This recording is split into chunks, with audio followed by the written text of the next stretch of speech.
So OpenAI just announced they're letting ChatGPT get a little more creative for verified adults. And honestly, my first thought was, what the fuck are we doing here? I mean, we went from AI will revolutionize education and cure diseases to AI will help write your personal fan fiction. This was definitely not on my AI bingo card. Starting in December 2025, OpenAI is rolling out age verification systems that will allow verified adults to access what they're calling mature content, including erotica and other adult material. They're essentially saying we're going to treat adults like adults. Now, before you start panicking about AI becoming the Wild West, they're implementing safeguards. If the system can't verify your age, it defaults to the safer, more restrictive experience we're used to. So your 13-year-old nephew isn't accidentally stumbling into AI-generated pornography. Here's the thing, and this might sound cynical, but hear me out. The adult entertainment industry is worth over $97 billion. OpenAI ain't stupid.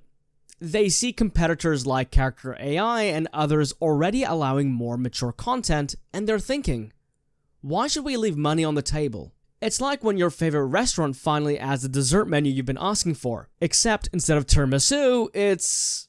well, you get the idea. But Ali, you raise a fascinating point in your initial question. Why, thank you, Ali. I appreciate you saying that. Are we diminishing AI's potential by allowing it into adult content? It's like asking, should we use a Ferrari to deliver a pizza? On one hand, AI is a tool. We use hammers to build houses and to crack nuts. The technology itself is neutral. It's how we use it that matters. On the other hand, there's something that feels off about training our most advanced AI systems on adult content when we could be using that computational power to solve climate change, cure diseases, or figure out why my code never works on the first fucking try!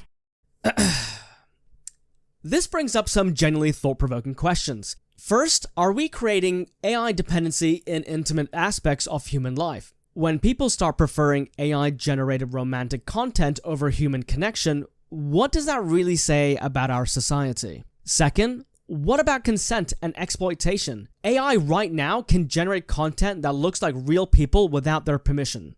So where do we draw the ethical lines? Third, are we inadvertently training AI systems that could be misused for harassment, deepfakes, or other harmful purposes? And perhaps most importantly, in our rush to monetize AI, are we losing sight of its potential to genuinely improve humanity? Look, I'm not here to be the fun police.